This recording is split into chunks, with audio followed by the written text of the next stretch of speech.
তোমরা যারা ক্যালকাটা ইউনিভার্সিটির আন্ডারে প্রথম সেমিস্টারের ছাত্রছাত্রী আছো এবং তোমাদের রাষ্ট্রবিজ্ঞান সাবজেক্টটা পাস কোর্সে আছে, অর্থাৎ তোমাদের এমডিসি কোর্স বা মাইনর সাবজেক্ট হিসাবে আছে, তোমাদের জন্য আজকের ক্লাসটা খুবই গুরুত্বপূর্ণ। আজকের ক্লাসে তোমাদের 100% কমনযোগ্য সাজেশান নিয়ে আলোচনা করব। তার আগে তোমাদের প্রশ্নর প্যাটার্ন যেটা হবে, অর্থাৎ কোয়েশ্চেন প্যাটার্ন, সেটা তোমরা দেখে নাও। তোমাদের কোয়েশ্চেন প্যাটার্ন কি থাকছে? তোমাদের 75 মার্কস অর্থাৎ 75 নম্বরের পরীক্ষা, এবং এই 75 নম্বরের মধ্যে ছোট প্রশ্ন কোনো কিছু থাকবে না, অর্থাৎ 1 নম্বরের এসএকিউ বা এমসিকিউ টাইপের কোনো প্রশ্ন থাকবে না। তোমাদের কেবলমাত্র বড় প্রশ্ন থাকবে 15 নম্বরের এবং 5 নম্বরের। 15 নম্বরের প্রশ্ন তোমাদের পরীক্ষায় লিখতে হবে কটা? 4টে, অর্থাৎ 4 15 60।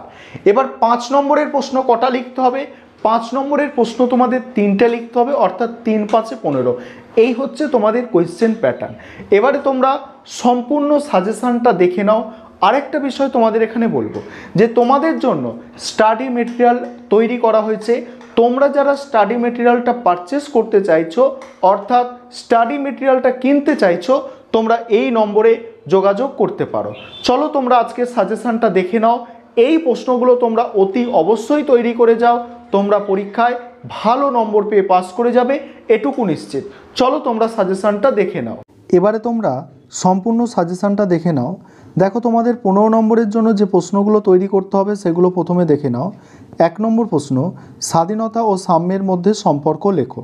দ্বিতীয় প্রশ্ন, আইন ও অধিকারের মধ্যে সম্পর্ক লেখো। 3 নম্বর প্রশ্ন, জন রলসের ন্যায় তত্ত্বটি আলোচনা করো। 4 নম্বর প্রশ্ন কি আছে দেখো, ডেভিড হেল্ডের গণতন্ত্রের মডেলগুলি আলোচনা করো। 5 নম্বর প্রশ্ন, স্বাধীনতা সম্পর্কে জন স্টুয়ার্ট মিলের ধারণা ব্যাখ্যা করো। 6 নম্বর প্রশ্ন, রাষ্ট্রের বিরুদ্ধে প্রতিরোধের অধিকার সম্পর্কে আলোচনা করো। নেক্সট প্রশ্ন, আইনের সংজ্ঞা দাও ও আইনের উৎসগুলি লেখো। পরের প্রশ্ন আছে, সার্বভৌমিকতা সম্পর্কে একত্ববাদ বা অস্টিনের মতবাদ লেখো। তারপরের প্রশ্ন, আধুনিক রাষ্ট্রের সার্বভৌম অস্তিত্ব সম্পর্কে আলোচনা করো। নেক্সট প্রশ্ন, নাগরিকতার সংজ্ঞা দাও, নাগরিকতা অর্জনের উপায়গুলি লেখো। পরের প্রশ্ন, বিশ্বায়নের যুগে নাগরিকতা সম্পর্কে আলোচনা করো। তারপরের প্রশ্ন, অংশগ্রহণকারী গণতন্ত্র সম্পর্কে আলোচনা করো। নেক্সট আছে, অধিকার সম্পর্কে স্বাভাবিক অধিকারের তত্ত্বটি ব্যাখ্যা করো। এবার এক্সট্রা যে প্রশ্নগুলো রেখেছি তোমাদের 15 নম্বরের জন্য, দেখো, ক্ষমতা কাকে বলে, ক্ষমতার বৈশিষ্ট্যগুলি লেখো। তারপরে প্রশ্ন, কর্তৃত্ব কাকে বলে, কর্তৃত্বের বৈশিষ্ট্যগুলি লেখো।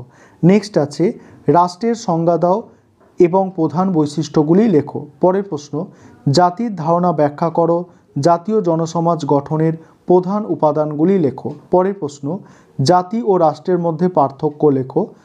তারপরে প্রশ্ন, সার্বভৌমিকতা কাকে বলে, সার্বভৌমিকতার বৈশিষ্ট্যগুলি লেখো। পরের প্রশ্ন, অধিকার সম্পর্কে বিভিন্ন তত্ত্বগুলি লেখো। নেক্সট আছে, অধিকার সম্পর্কে স্বাভাবিক অধিকারের তত্ত্বটি ব্যাখ্যা করো।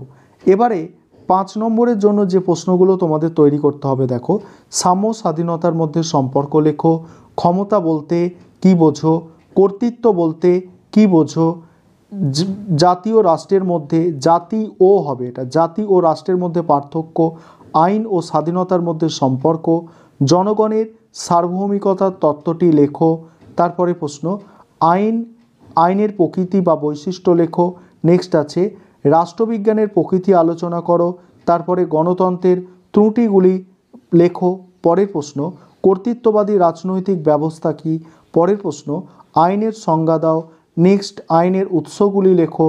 তারপরে প্রশ্ন, প্রতিরোধের অধিকার কী। নেক্সট আছে, স্বাধীনতার সংজ্ঞা, আর এটা হবে সাম্যের সংজ্ঞা দাও। এই ছিল তোমাদের টোটাল সাজেশান।